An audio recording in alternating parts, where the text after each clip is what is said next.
Well, welcome to the More to This Story podcast. I'm so glad that you all have come along for this episode. Many of you will be aware that there was an article that came out last fall in Christianity Today. And I say many of you because this audience, the audience of the More to the Story podcast, likely was aware of this article. And I totally wanted to get the background of this article. So we have the journalist on who covered the article, Wesley is Fire Now. And we're going to talk about that article and what led to it and some of the things that he sees happening in the world and through the church. So we're going to talk about that in just a minute.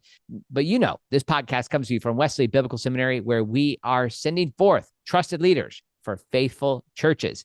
We do that through bachelor's, master's, doctoral degrees.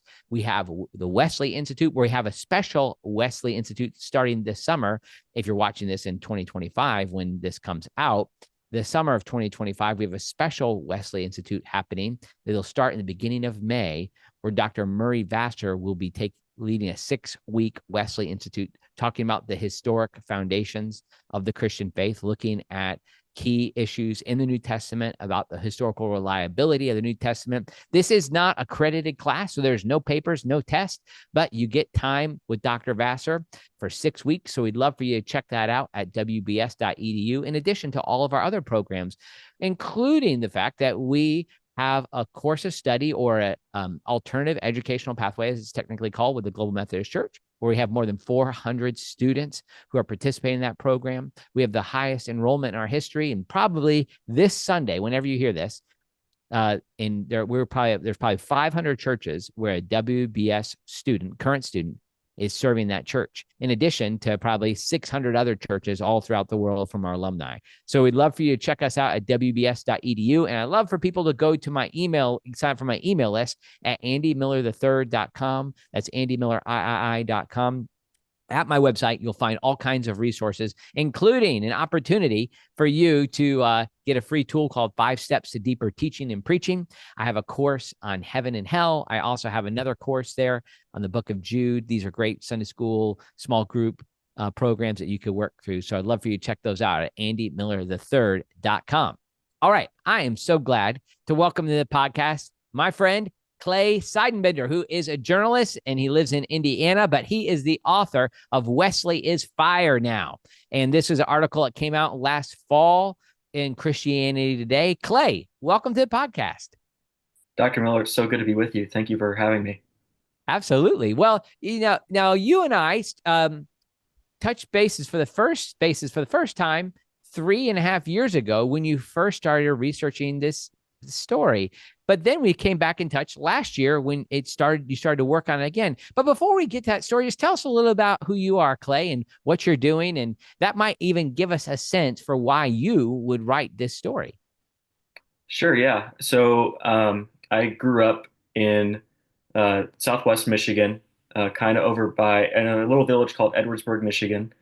And I had a love for writing from a young age and wanted to do something in that field. So I decided to go into journalism, and I've been doing it freelance and doing it full time now, full time for the last year at the Elkhart Truth newspaper in Elkhart, Indiana. So I've Okay. relocated to northern Indiana, and I write about local government and schools.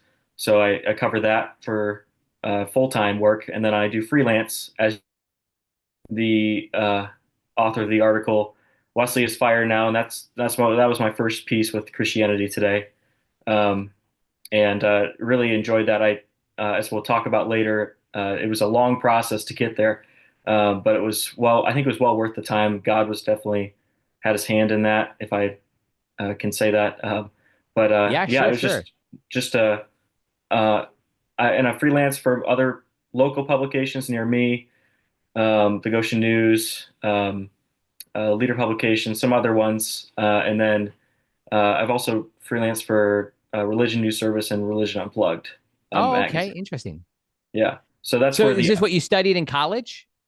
yeah. So I studied communications in at Bethel University, Indiana. So Okay. that yeah, so I did that and wanted to do journalism was my track. They didn't have a specific degree at that the time I was there, but I did communications broadly and decided that yeah, I was going to do the journalism track. Interesting. So, the Bethel is connected. Am I correct to the Missionary Church, which is a Wesleyan holiness denomination? Is that right? Yeah, that's correct. So it's missionary church is really interesting. I won't go into the weeds about it, but it's got a Wesleyan holiness tradition is a part of that. It also has roots in the Anabaptist movement Right. and Keswickian theology and other streams of. It's got multiple streams. There's a really interesting book I'll point to people called Merging Streams.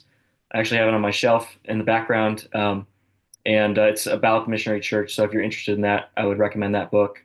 But yeah, it's Wesleyan in a lot of its theological background.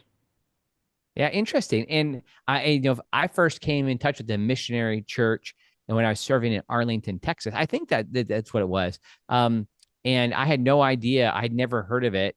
Now I had heard of Bethel, and I think that's interesting aspect is like you might hear of some of the institutions, like some people even know about Asbury University or let's say Greenville or any school, it kind of in the Wesleyan tradition. Indiana Wesleyan's a little easier to it can't hide it very well because it's in the name. But you might not know that these groups are connected to denominations sometimes, and that as is the case with Bethel in the missionary church. But I found this missionary church because I was in my at the time Salvation Army uniform. I was wearing almost every day. I was wearing a Salvation Army uniform, and we went into a store, and actually somebody saw my wife's uniform and said, "Hey, I know about the Salvation Army. We read books by this guy named Samuel Logan Brengle, and who's a well-known author in the holiness tradition. Well, they invited us to a revival they were having, and then all of a sudden, like, kind of we walk in, and it was like, whoa, it's like a brother from a different mother. It's like this interesting experience, like being in there. So that's part of like even some of the things you're writing about. But Bethel, in this sense, like while you were there, was there a sense that it came from that church tradition, or was it kind of a more, and I mean this in a positive way, generically evangelical, like appealing to evangelical community in northern Indiana? Yeah, so if I understand your question correctly, I think Yeah. it's there's a really um, interesting background with Bethel being an evangelical school, and I can't speak to all of that, but it's got its roots in Wesleyanism, but evangelicalism is more general. Um, I and in terms of the missionary church, I like to quote an old professor of mine, Tim Ertle, who used to say that, or still would still say, I think, that missionary church is more of a small D denomination, meaning it's a lot smaller than the Southern Baptist Convention or other Yeah. the GMC, other denominations that you would think of. So yeah, I'm not sure if I think Bethel still has a strong missionary church connection, but it's certainly like a lot of schools has the broader stream of evangelicalism more. Um, but Yeah, that makes again, sense. yeah, is that where you're going with Yeah, that exactly. question? That's helpful. I mean, sometimes I talk about things that are really interesting to me. And as somebody who's leading an institution right now, those type of points are like, I think about those type of things often. I am interested in kind of the fact that you're working as a journalist. And so even though you're able to kind of put your toe as a freelancer into this area that you're interested in, but I'd like to just talk about the things that you do as a journalist. So you said you cover local politics and things connected to schools in the Elkhart area. So tell me about that and what's it like being a Christian in that environment and like what you see your vocation being in that slot. Yeah, it's really interesting. I it's more of a secular uh, space that I'm working in, and I don't Yeah. really get to. The way I exercise my faith through that space is just by trying to be the best truth teller that I can be, Yes. because that's what the scriptures call us to do. Um, and I try to do that to the best of my ability. Try to honor the Lord through that work. Um, and I don't do it perfectly. I go like a lot of journalists. I'm a broken human being that makes mistakes, but I try to go the extra mile to make sure that I cover something with full integrity. Yeah, I've covered a lot of interesting things from just school board meetings and city council meetings, and it's really quite interesting just to meet all kinds of different people. I heard it said once, journalism is really a great vocation because you get to meet people who you wouldn't otherwise meet outside of your profession and Yeah. talk to those people. Like they wouldn't open up to you otherwise if they didn't know you were a journalist. So it's really cool to meet different people and get to hear their story um, and get to do that in a space where I wouldn't have had that chance if I were just a normal uh, have a different vocation. I should say. Um, Yeah. Yeah. so yeah, it's fun. I get to just interact, like I said, with different people and all different backgrounds, and some dealing with. I've worked with some ministries in the local area, and it's cool to hear their story and testimonies. And um, yeah, as a Christian, it's I don't necessarily share my faith openly, just Right. given um, like my position, but Right. I Right. I try to uh, be a kind and just a gentle individual who speaks Yeah. truth. Yes. So I hope that my hope is that people would see that through my work and how I carry myself. Um, I can't necessarily say, like I said, I can't necessarily say that I do that perfectly, but I think um, that's that's the best you can do in a position like that is to Yeah. be wise, kind, and try to point people to truth. So Well, it's so good to I love that. Like that's how you're able to exercise your faith is by being a truth teller in those environments. And when I have been engaged more in local politics, it matters so much. Like all politics are local, this type of idea, but ends up being things that really matter in people's lives. The type what happens at a city council meeting, in a school board meeting. So I remember there was my past profession. I think my vocation being a minister of the gospel and preacher. And I do that. I've done that through a few different professions. When I was a Salvation Army officer, I was often engaging with city councils, not as much as school boards, but just thinking about the nature of public policy, what is funded, and also realizing that um, there's a ministry, particularly as a pastor, with um, city council members. That was often something that was needed, and almost to bringing the light of God into these places that it's often not assumed to be the case, but a lot of times the people serving there were Christians. So yeah, this is an interesting side of like what your calling is. So let me pivot here to think about like how you then started to think you're starting to work as a journalist. You're fairly young, but yet you came on this idea, and this is how we met, of presenting an idea to Christianity Today. So tell me about how this came about. Like, what led you to even come up with this proposal? yeah, it's a really interesting question. This might have been like this was still during COVID, 2021. I was uh, listening to a bunch of podcasts, and I was still I'm young now, but I was younger then, and more Weren't we all? Weren't we all? yeah, yeah, a little less mature then, but I was still growing in my faith. I was listening to different podcasts, and I came across this one called Remonstrance podcast. Oh yeah, I I, used to I listen to don't, that a little bit.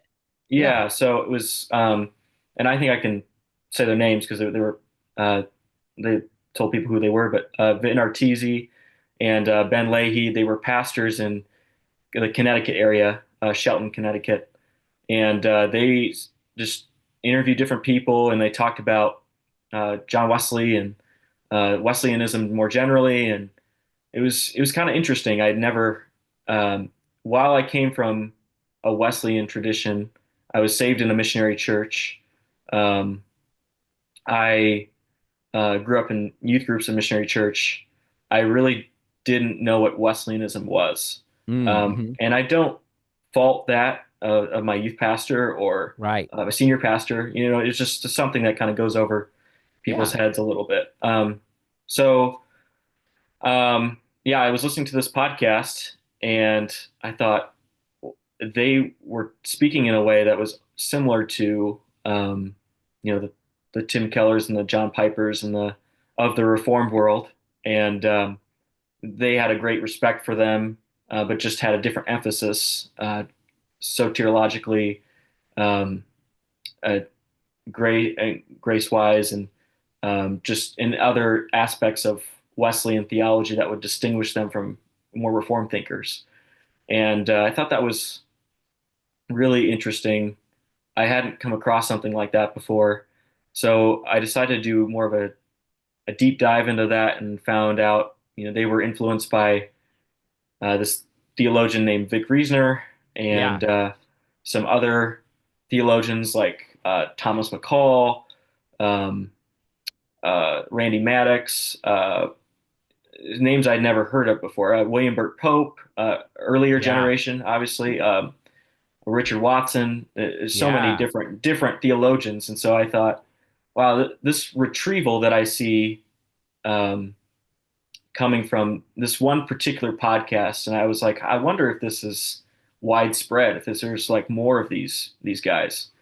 And so I, if I remember correctly, I reached out to CT and asked them, is there I pitched the idea of like there possibly could be a Wesleyan Arminian theological resurgence among some young men or young students. And Yeah. so Sure.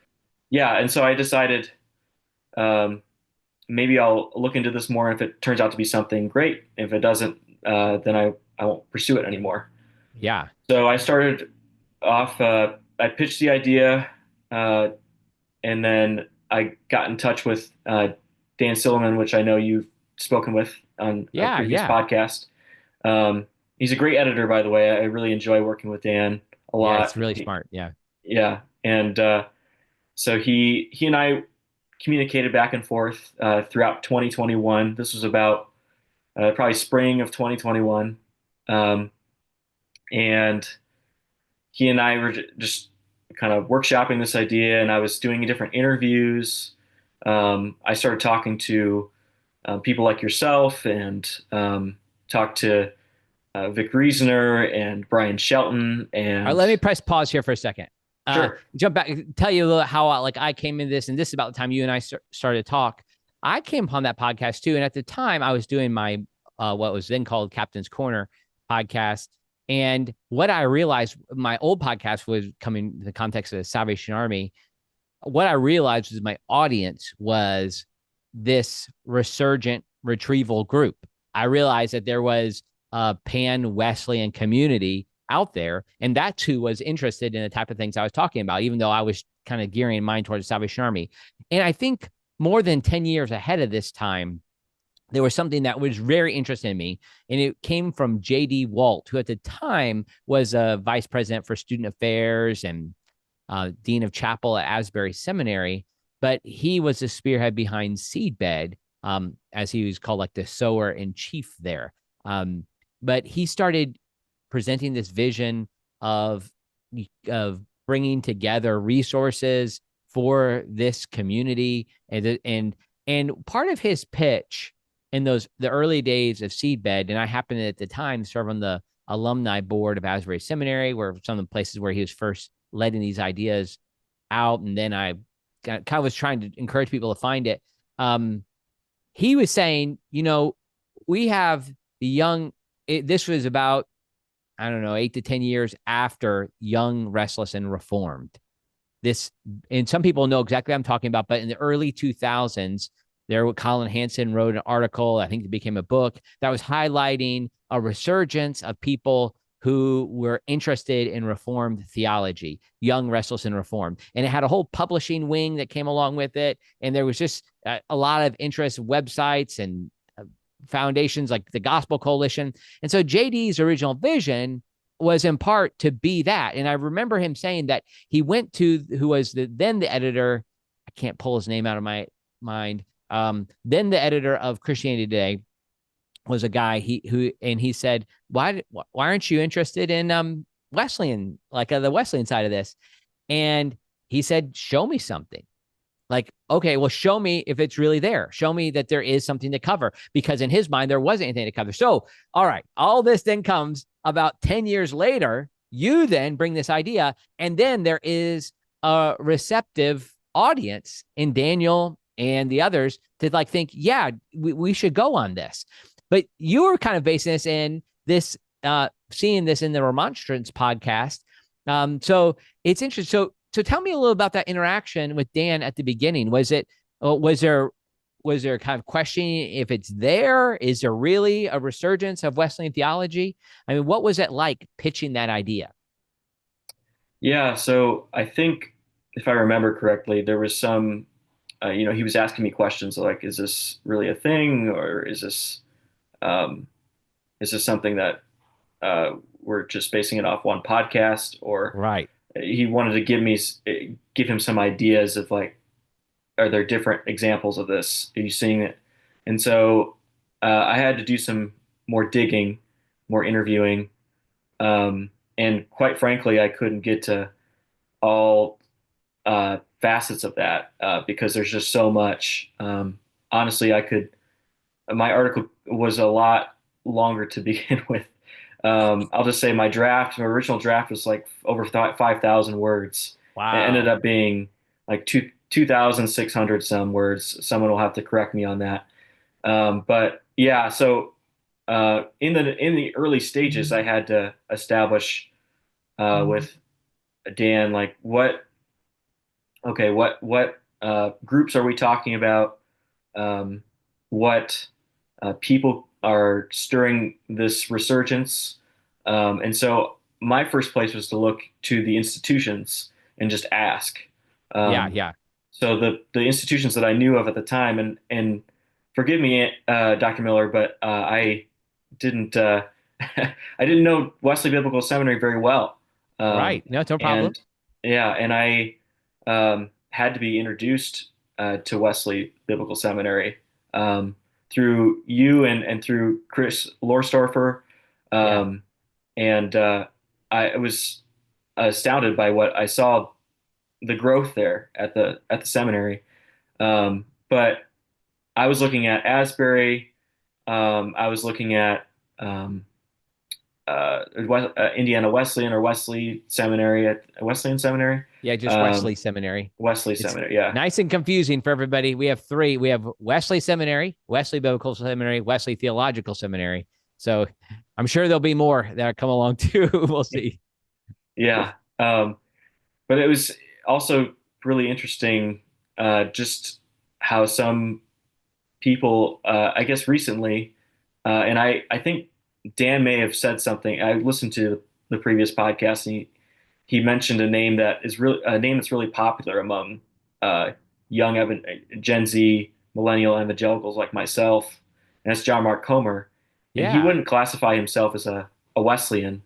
He gets a lot of his ideas from Dallas Willard um, and others, but he he's really interesting in that he's focused on spiritual formation, and Mhm. I see the Wesleyan movement, as I understand it, as really has done a great job of discipling the next generation and understanding what spiritual formation is and the spiritual disciplines. And not to say the Reformed camp hasn't, and um, through retrieval they have done that, but I think the Wesleyan camp has done a really good job at this. And um, yeah, so all that to say, not to get on a rabbit trail, I'm sorry, No, but you're good. it just is really interesting how there's different voices that may not be necessarily Wesleyan in nature, or maybe they are. Um, maybe they are coming from those places like Yeah, Asbury. yeah, yeah, And I'm sure we'll talk about uh, the awakening yeah, or yeah. Sure, we'll get there. um, but that was another piece that hadn't happened yet that I was I came back later and just was astounded by what I found there. So Yeah, and um, this is a part of the story. So like you and I talked, and you started to do this initial research. Vic Reasoner, Brian Shelton, Chris, Lorstofer, me, and others like that summer of 2021. So honestly, I was like, yes, this is great. This is exactly what I think needs to happen. But the story comes out in 2024.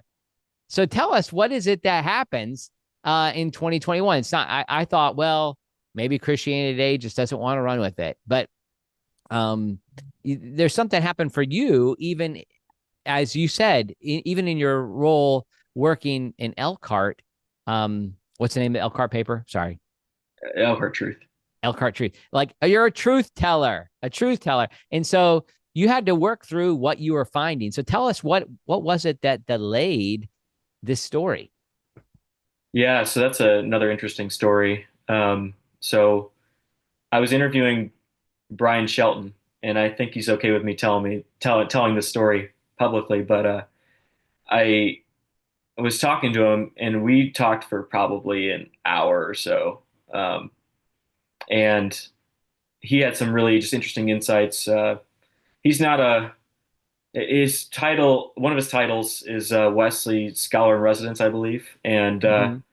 and I wanted to just talk to somebody that had that background or that title and about Wesley and about even though he's not a Wesley scholar per se, he knew a good deal about Wesley, and so I wanted to ask him like the connections and maybe he knows some young students within Asbury University where he serves, and um, so I was just asking him questions about the connections between why students might be interested in um, Wesleyan spirituality or a Wesleyan theological resurgence. And I remember him saying, he stopped the interview and he said, um, I, I really appreciate you interviewing me. I was so excited. I told my colleagues that I was being interviewed by Christianity Today, and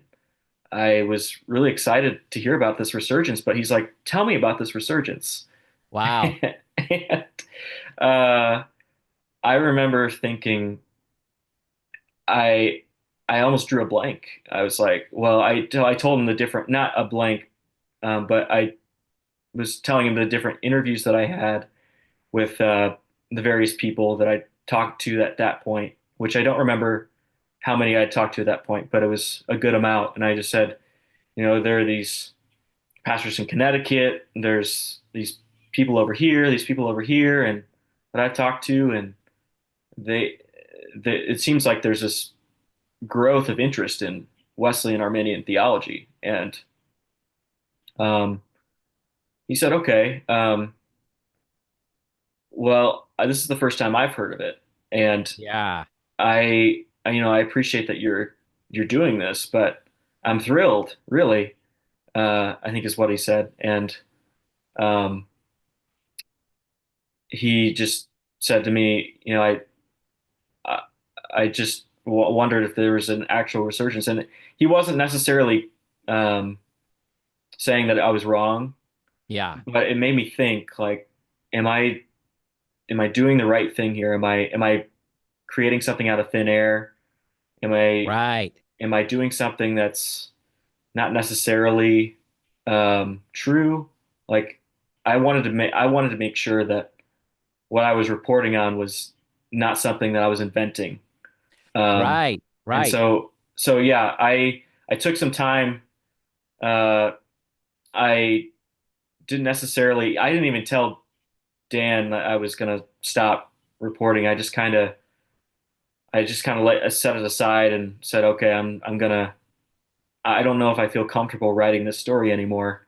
I had started a draft at that point, but I really was um, really thinking about that question a lot. Like, is there really a resurgence, or is it just something that I've concocted out of thin air. Yeah, yeah. I know what you mean. So Like, so there's a way that I don't mean to interrupt you too much, but sure. like I feel the same way. Like I kind of wonder, like maybe it's just like a need for being recognized within, or a desire, I should say, not a need, a desire to be recognized in the by CT, for instance, by in the general evangelical world, that here we are existing, doing things, and man, wouldn't it be nice if they would finally cover us? That's kind of how I felt even hearing JD Walt talk about this more than 10 years ago when Seedbed was starting, is trying to think, or I guess it's 15 years ago now.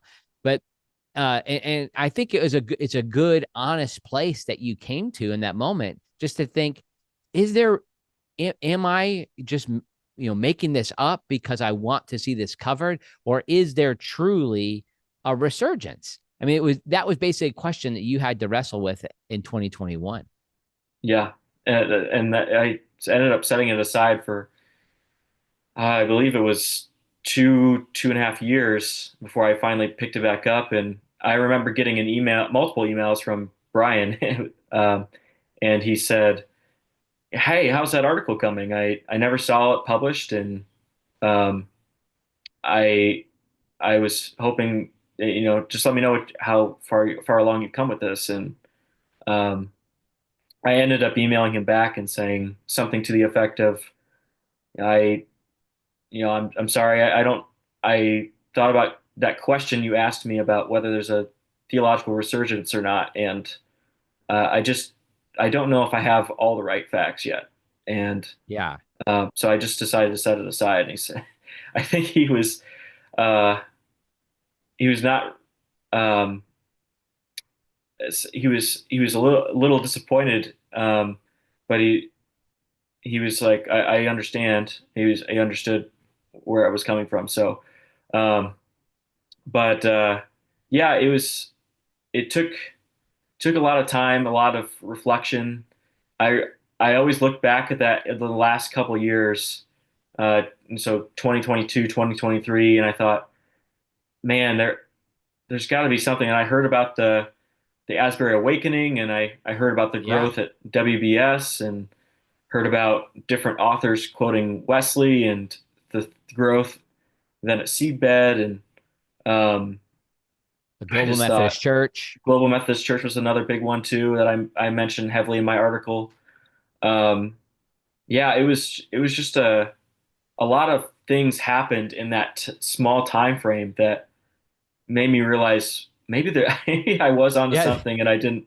And I remember emailing Dan then years later. This was like 2023, 2024, and I s- I said to him like I want to try this again, and he said, well, he said something like, I wish we had gotten ahead of this before all the Asbury Awakening and the Global Methodist Church was established because we were ahead of the game.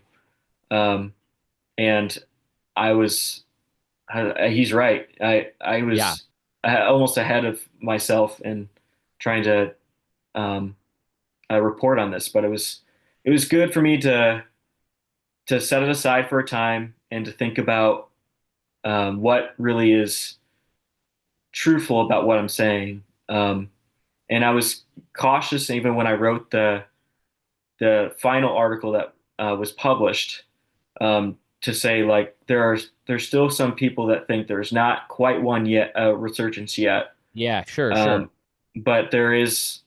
If I could use the analogy of planting seeds, like seed Yeah. bed, there's seeds that have been planted, and there's growth happening. It's just a matter of when it'll take off. And I think to some degree we've seen that through the awakening and through the GMC and through different growth seminaries of Asbury and uh, Wesley Biblical and others. I think all those things culminated together show a growth and an interest from a younger generation. Yeah, I think that really is coming. And obviously the outpouring is the tip of that spear. It's something that's really started to come along.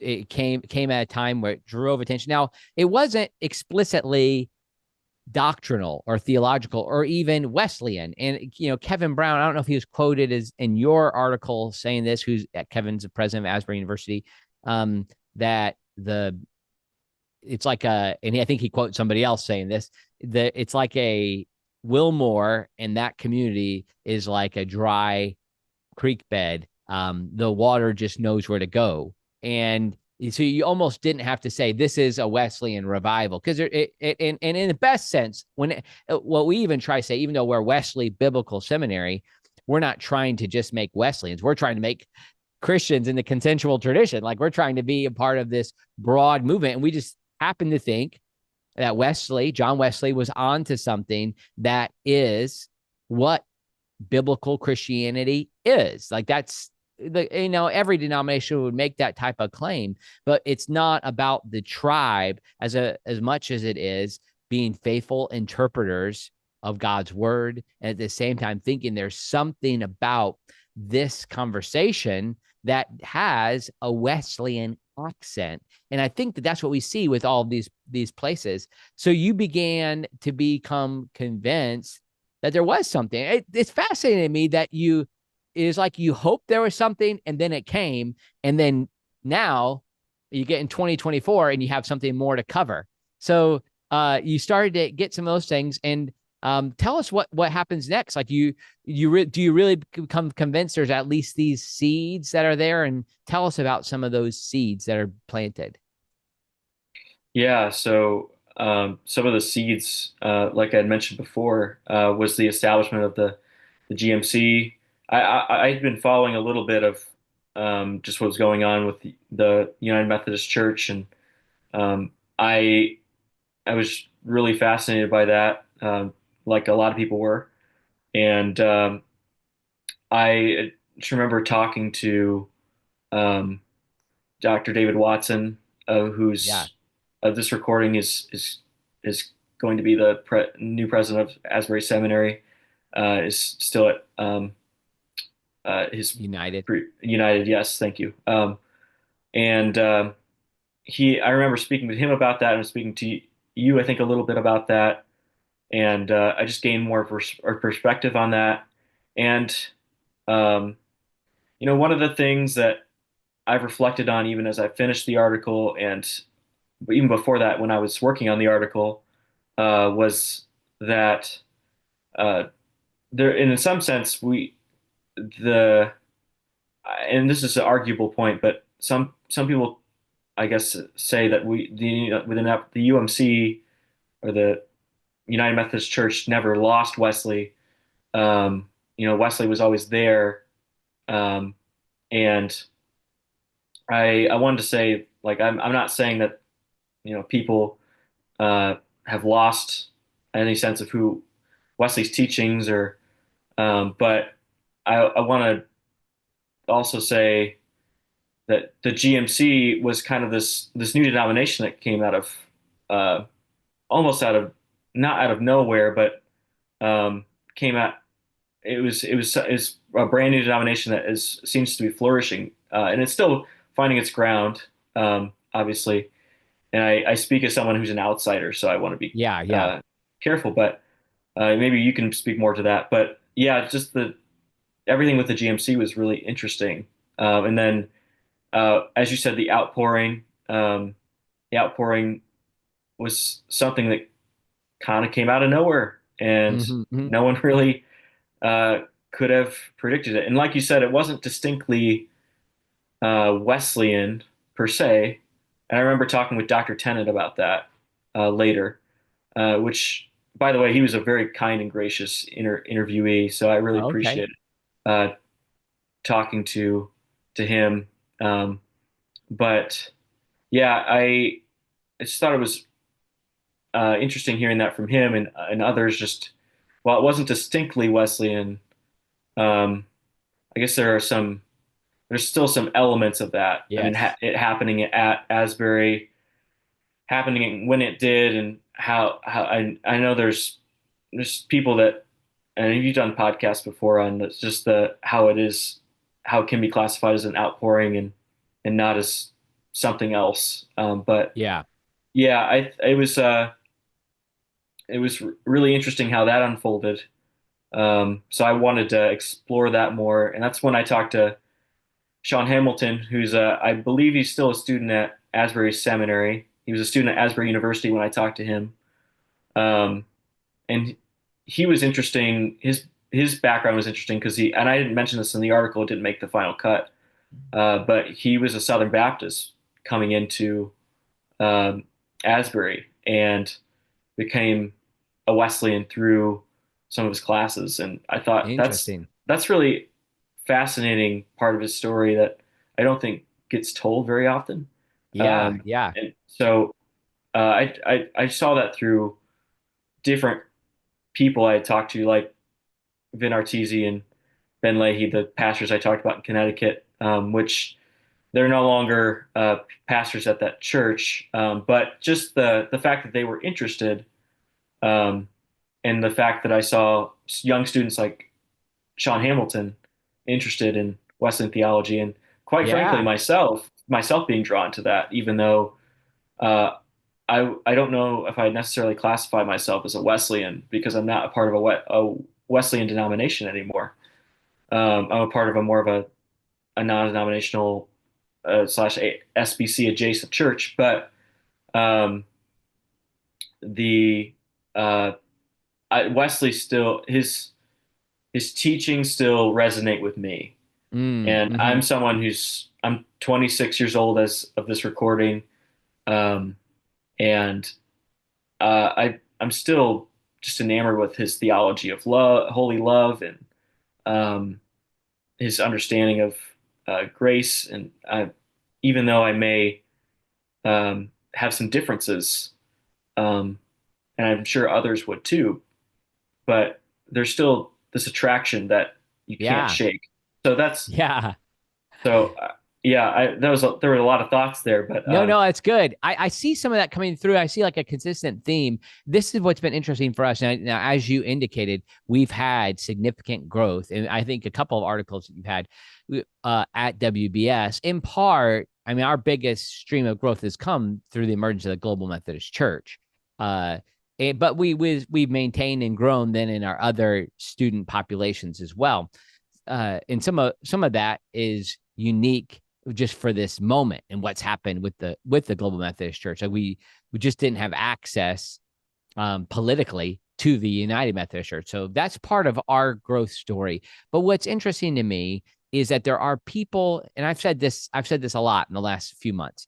There are people who are interested in what we are offering, who are in the Reformed tradition, in part because, well, a lot of them preach like Arminians.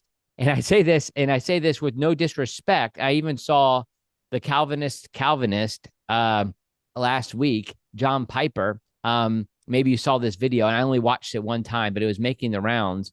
Maybe what made it make the rounds, he says every sermon I preach is a salvation sermon. But he also says at the beginning of that, those before he says that, he says, well, he affirms eternal security, predestination, limited atonement, and the like. But he says the tone of scripture suggests you can lose your salvation. And so he kind of like throws that there. But I think what he's saying is like, we have to preach as though we can lose our salvation. Now, that's very interesting. I'm not necessarily trying to get into that debate, as I am to acknowledge that even somebody as strong as John Piper is in Calvinist theology, Reformed theology, he kind of still acknowledges, I might sound like an Arminian when I preach. Now, he didn't use that language exactly. But what's happening is, like, I think there are people who want to see a biblically faithful tradition.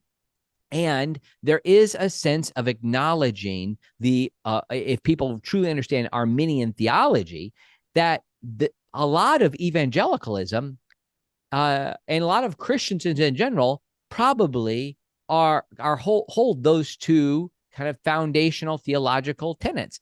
And if that's the case, a place like Wesley Biblical Seminary and the things you highlight in your article could be attractive. Now, I want to be careful too, because like the goal for for our mission as Christians is not to bring reform people over, right? Like that's not the task. But at the same time, it does impact the way that we proclaim the good news. And so I think that might be part of what's happening. And we have some people who are coming to us who are interested in what we're offering from that general tradition. Yeah, I would say see that same thing. And in that article you're referring to that I wrote was written for Religion Unplugged. That's it. Yeah, yeah. Um, and yeah, it was on just the growth. And I remember talking with you and Dr. Friedemann and Elijah Friedemann just about the everything that was going on. And some of the three key factors I believe were, the fact that the GMC course of study, um, Yeah. just the interest in Wesleyan theology, and the classes, the affordability, and kind of giving a plug to WBS here. But Thank you.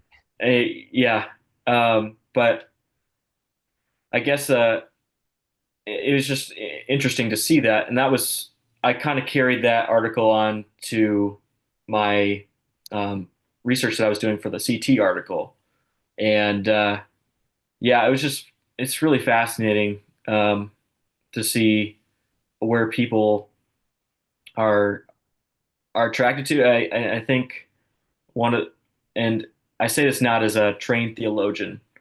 Right. I'm more trained. My training is in journalism, so I just kind of go by my curiosity here. Um, but there seems to be this sense that in retrieval, it doesn't always lead you to reformed theology, always. Mm-hmm. And that's not. I made it clear in my article too that um, this not necessarily a point that I was making, but a point that others were making that I was interviewing.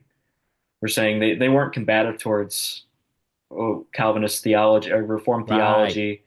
It was just this sense that um, there's there's got to be something else that reflects the Orthodox Christian teachings. Um, and some people weren't always they like my one of the an example I gave in the article is Jonathan Arnold, who's the president of Holy Joys, a Yes. ministry that does a lot with churches and I believe, and he may need to correct me, but I think he's in the Bible Methodist tradition. Yes. That's what I Um, understand.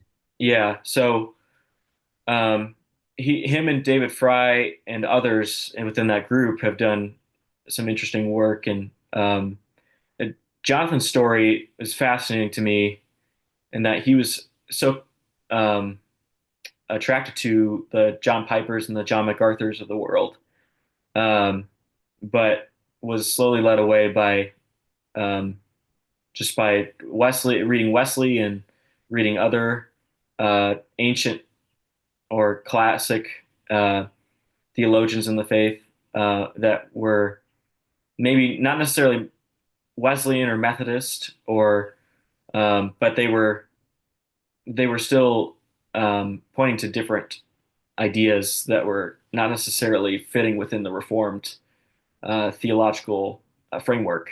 Hmm. So yeah, it's interesting to hear those people's stories and to hear like how they were kind of drawn in a different direction. Because you don't hear that story. You hear mostly about the reform resurgence and how and the after effects of that. And I think, like I was saying earlier, theological retrieval um, is is not done. And this is kind of a half-baked idea that I have, but just it's uh, not. It doesn't always lead to reform thinkers. It can lead to other thinkers as well. Yes. Um, so I think that was the point I was trying to make with the article Yeah. by Yeah. showcasing those stories is just to say here are some different voices you may not have Yes. heard of, and they don't really go with the trend that you may have heard, um, and that doesn't make them like against Calvinism or against Reformed theology, but they have some disagreements, and that's Yeah. but they're still within that broad spectrum of evangelicalism. So yeah. Yeah, that's good. I think when people are doing retrieval work, which is a popular thing happening now in general, they might find that Wesley was a retriever himself. Now I'm going to be really corny. He was a golden retriever, and he was a great retriever. He could do, and I think that's part of what is the appeal that he offers is his work and his like definite connections to the Cappadocian Fathers and the like. So I think that's a part of what the appeal of Wesley is, and like what I've said earlier. Now you've already talked about Brian Shelton, but tell me about the title. Only a Gen Z journalist could do this title, offer this title. Wesley is fire now. Tell me about that. Well, I'd love to tell that story because it was actually Brian that coined it, and well, he actually it was funny. Brian, I hope you're okay with me saying this, but it was uh, I think when we were talking, he was like, "Well, my daughters use this term, things are fire, and I want to use this for Wesley. Like Wesley is fire now." He's like, "You can quote me on that," and I was like, "All right, I'll quote you." So, yeah, that's essentially how that came about, and then it ended up being the title. We were workshopping different titles, and Dan came up with the one, and I think I may have actually had that in my rough draft, and then he ended up using. He had four or five different titles that we were looking at, and that was one of them. And I thought that's really good. So that kind of encapsulates um, everything I was talking about in Yeah. the article. So yeah, it was really fun. I can't take credit for it. So, Okay, I got you. No, but I like that but you used it. I like that, and I honestly I had to think is something missing. Just shows that I'm over 40. Like when I read, I'm like, did he miss a word here? Wesley is on fire now, but no, it really works, and it's kind of a fun. And here's Clay. One of the fun things for me now, I have to say, thank you for noting the Morris His Story podcast in there, and thanks for noting like the various other things that WBS, at GMC, Asbury. These are all institutions that are part of who I am. And I thank God for it. I thank God for that. And so there's a way that I enjoyed this article, but it's been interesting for me to be at, say, Evangelical Theological Society, some other academic meetings. I was actually at the John Wesley Fellows Association, or John Wesley's, which is a part of the Association for Theological Education. They had a conference in the Christmas season. I went there, and sure enough, your article pops up on the screen as a part of one of the major presentations trying to describe what's happening. And so what it does is it provides this pulse of something that's going on in culture, and in this sense, in Christian culture, as Christians try to live out their faith, that is, as Dan Silman says, like the first draft of history. We're trying to recognize that there's something going on, and ultimately, like I hope that people are excited by that, like not just excited, but energized by this reality that this tradition has something to offer the world. And that's why I'm so thankful, Clay, for you taking the time to get this story right. And I'd love to hear any other thoughts that you have about that article now that you're kind of, multiple months removed from it, back into your regular day-to-day work. But anything else that you see maybe in the context of that article that might be interesting to my audience?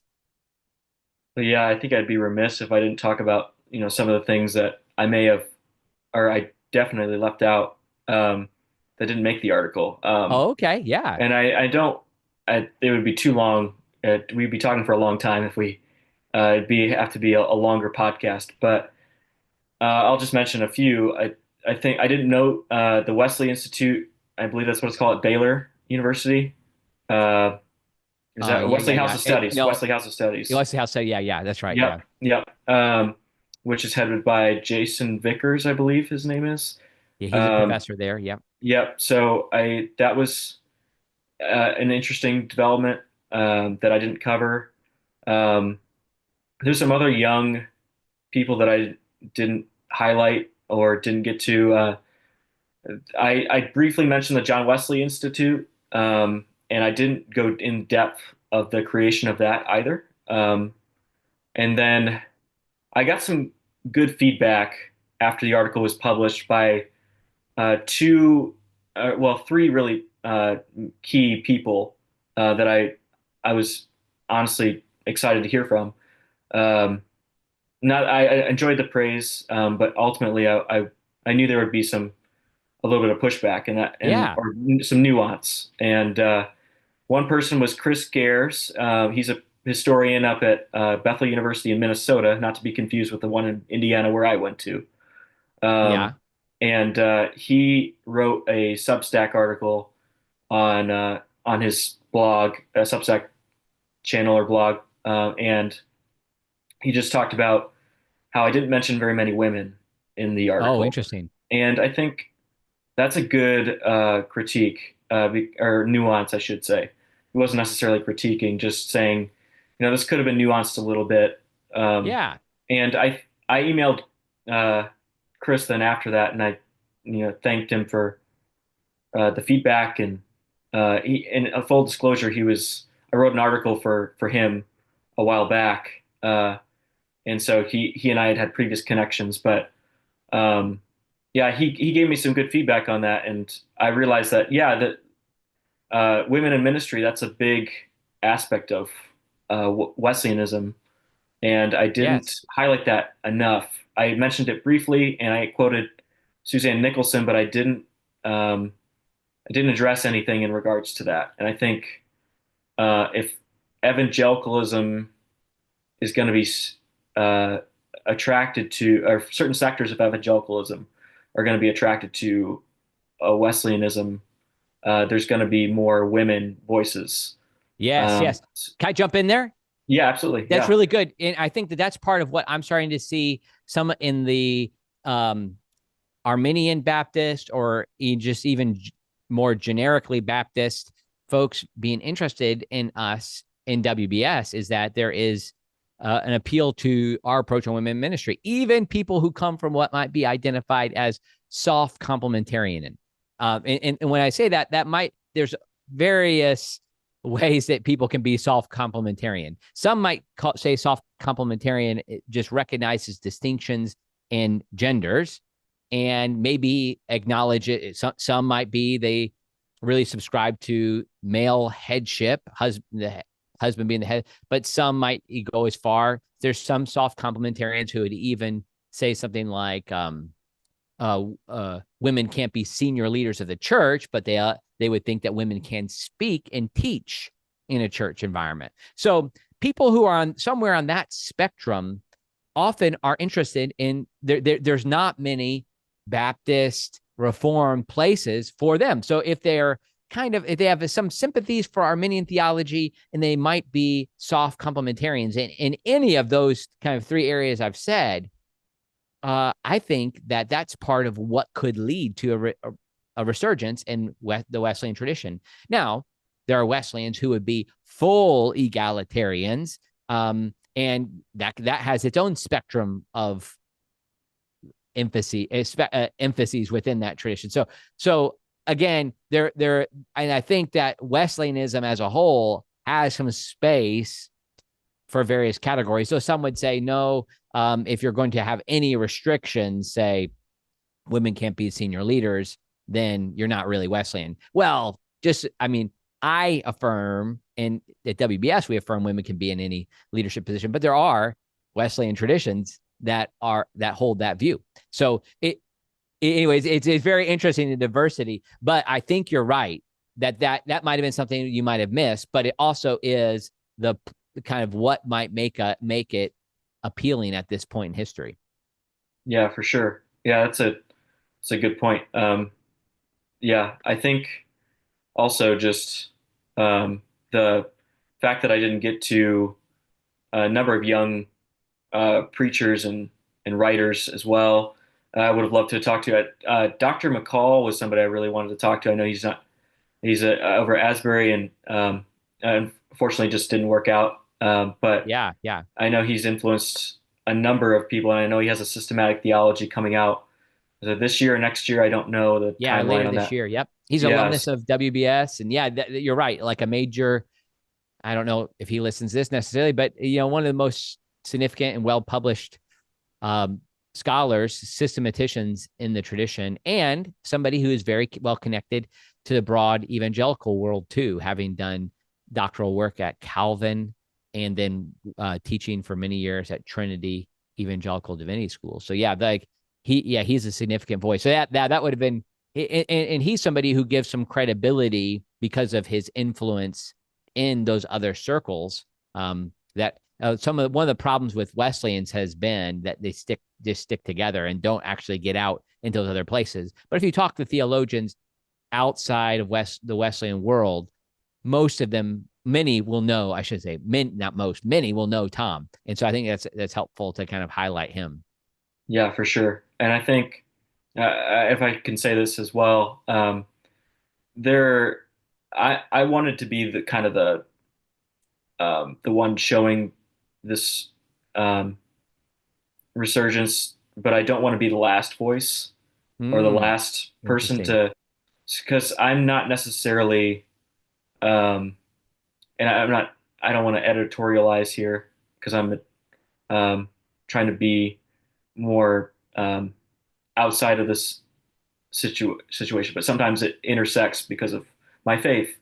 Yeah. But I think there's a sense that um, there are more voices to be had on this, and so I would just encourage anybody who's listening, if you have a desire to write, like from your Good. perspective, how there's a theological resurgence that you've seen, to write about that, because I don't necessarily want to be the only one uh, writing about this. I know there's other stories to be told Yeah. that I Yeah. missed, and there's just one article is constraining. As much as I Yes. love Yeah. writing it, um, there's just more to be said. So yeah, that would be Yeah. my encouragement to ministry leaders, or to talk more about this, to talk more about the seeds being planted right now.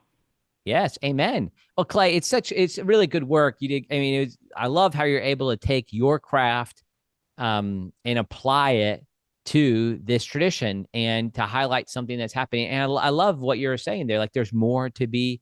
No, there's more to the story. How about that? So, and I hope there's more for you in this area too, if I could say so. Like, I hope you can keep applying your craft and keep studying. I know that you can't help but do it, but you're making folders and like parking information someplace. That this idea could be a book someday that I hope you'll write, Clay. I just think there's something to this that needs to be documented in this first draft version, not just like looking back, say 50 years from now. Yeah, this was going on, but that might be a part of the way there's energy behind it.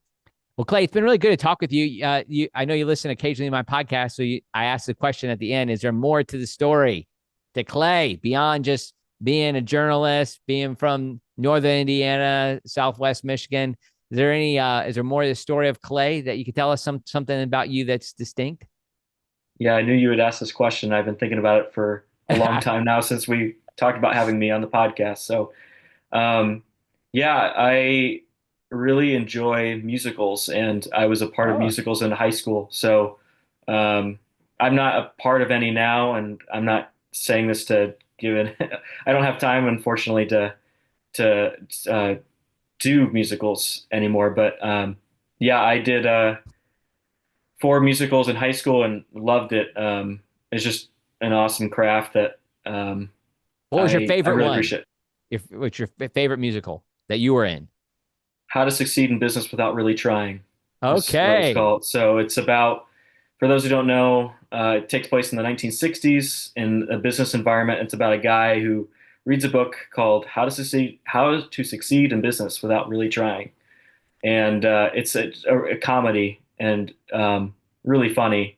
Some of it is really set within that time period, but Yeah. yeah, I love that. Daniel Radcliffe, the guy who played Harry Potter, did a Yeah. revival of that show, and I think Nick Jonas did too, singer. So yeah, it's a phenomenal show. I was the voice of the book, the narrator, when I did it. So Okay.